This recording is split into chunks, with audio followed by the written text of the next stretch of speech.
AI is going to be sending us in unnecessary circles and wasting time when we know that climate change is an extremely pressing and urgent problem already. It's notable also that the countries that are most responsible for these emissions are not the ones who are going to bear the brunt of climate change. And now those same countries are asking us to lengthen the amount of time before we solve climate change because of this AI boom. We've actually made dramatic progress on solving climate change. We've driven down the prices of renewables. So now new large-scale renewable plants are actually cost competitive with new fossil infrastructure. The U.S. Energy Information Administration was observing a decline in natural gas production in 2024.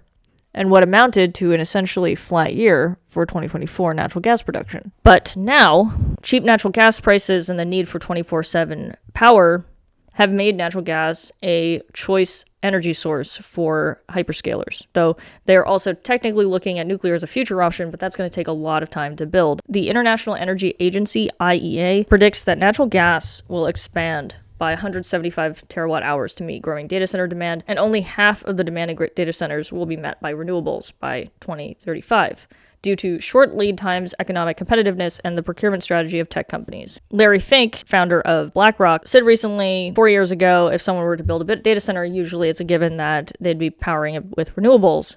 2 years ago, it was a preference.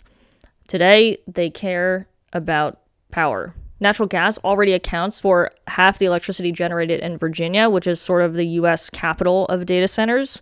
They have about 575 of them. Today, data centers consume 25% of Virginia's electricity supply. And yes, if you're wondering, in some cases, we're also extending the life of coal for this AI boom. This is especially alarming considering that the fossil industry famously has disproportionately harmed marginalized communities, like low-income communities and Black and Brown communities. This is evidenced by places such as Cancer Alley in Louisiana. Environmental Justice 101. In the AI space, we're already seeing this play out, for example, with xAI's now infamous plant Colossus, which is used to power Grok, where the plant is operating off of 33 gas turbines directly in a community that is predominantly Black and already experiencing cancer rates 4 times the national average due to industrial contamination.